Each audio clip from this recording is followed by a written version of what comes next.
Ito naman ang susunod na destination natin yun. Mapupuntahan personally itong ano na to, ito yung, pero isa lang ang siguro nung hangin or ng tagal ng panahon itong formation ng rock na to. So guys, ililibot tayo mo rito kundi yung maka-salt sa area.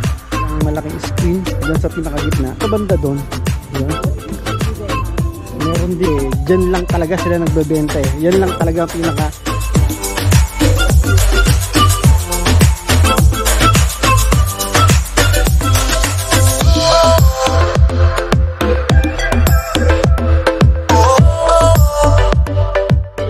very iconic niya yung elephant track ng ano, talagang walang kwenta yung pagbisita mo rito or pagbunod, no? Pero okay naman, at least kahit ako.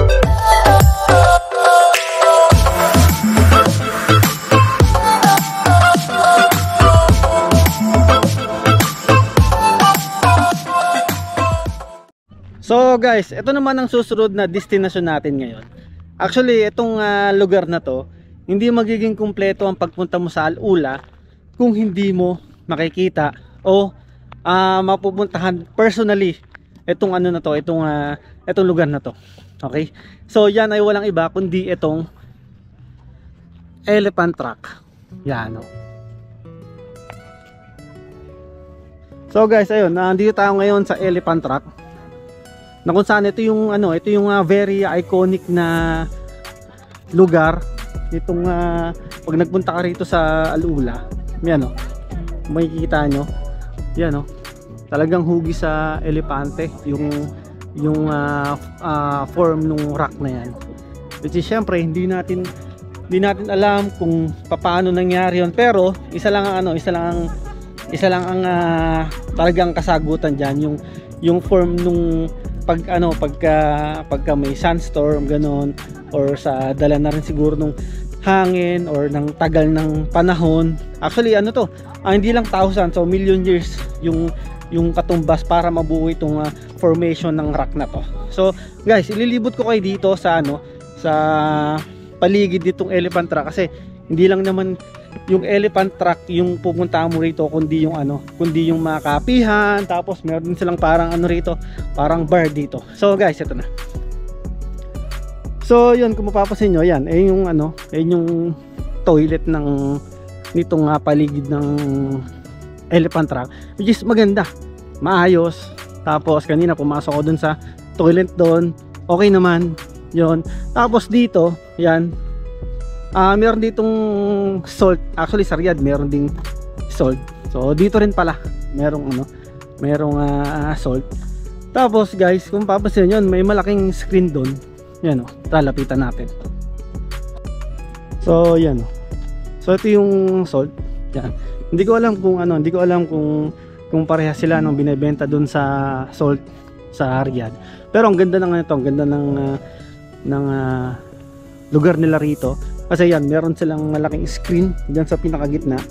Tapos yan, yung mga lamesa, yan. Okay, mga upuan. Tapos dito yan, meron din. Tapos dun sa banda dun, yan, meron ding coffee shop, panigurado. Yan, puntahan natin. Okay guys, papakita ko ulit sa inyo yung elephant track. Yan no. Ganda no. Tapos dito, ito yung iconic din ng salt. Kasi dati diyan lang talaga sila nagbebenta eh. Yan lang talaga ang pinaka stall nila. Pero yun, kung makikita nyo, yung salt, may sarili na silang restaurant. Tapos dito, yan, meron ditong bar. Ito, yan o.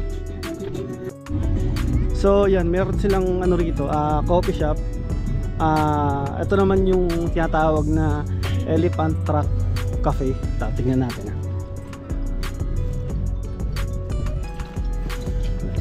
So ayan, ito yung elephant track cafe by Key. Ayun, by Key yan. Actually marami sa Riyadh niyan. Tapos yan. Dito naman sa banda rito, ayan, meron silang mga kainan din. Kung papasin niyo yan. Okay. So pinalibutan nila to ng mga lamesa, ng mga upuan para dun sa mga diners, no? Tapos maganda rito, ayan oh. Eto guys oh.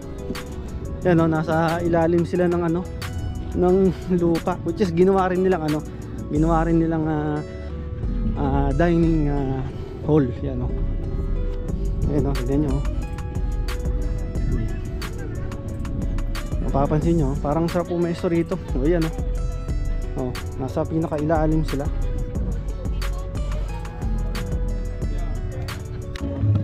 So yun guys, nag-enjoy naman kami dun sa kaka-picture dun sa elephant track. Actually napaka ano niya, napaka very iconic niya yung elephant track na. So yun, nag-enjoy ka ba? Ha? Medyo ano lang, medyo hirap lang kami kasi unang-una syempre walang ano, walang nagpi-picture, so sariling sikap kami. So struggle din yun, no? Pero okay naman, at least kahit pa paano merong mga kasama kami na nagkukuha, nagpi-picture. So maganda yun, maganda yun. Guys, actually ito na yung gusto ko ipakita sa inyo, yung magdilim, kasi iba yung ano, iba yung itsura nitong elephant track na to pagka pagka nagdilim, tapos makikita natin ng mga ilaw. So ngayon, ito na, padilim na siya, pero yun, ngayon pa lang kitang kita mo na yung mga ilaw. So guys, to papakita ko sa inyo. Yan guys oh. Okay. So napakaganda guys. Sobra. Kaya kung may pagkakataon kayo, bisitahin nyo tong elephant track from afternoon, tapos dito na kayo magpagabi. Kasi sobrang sulit yung ano, yung makikita nyo rito, ganyan, tamo. Tapos dito, okay, so ayun yung ano, ayun yung elephant track na may mga ilaw na ganyan.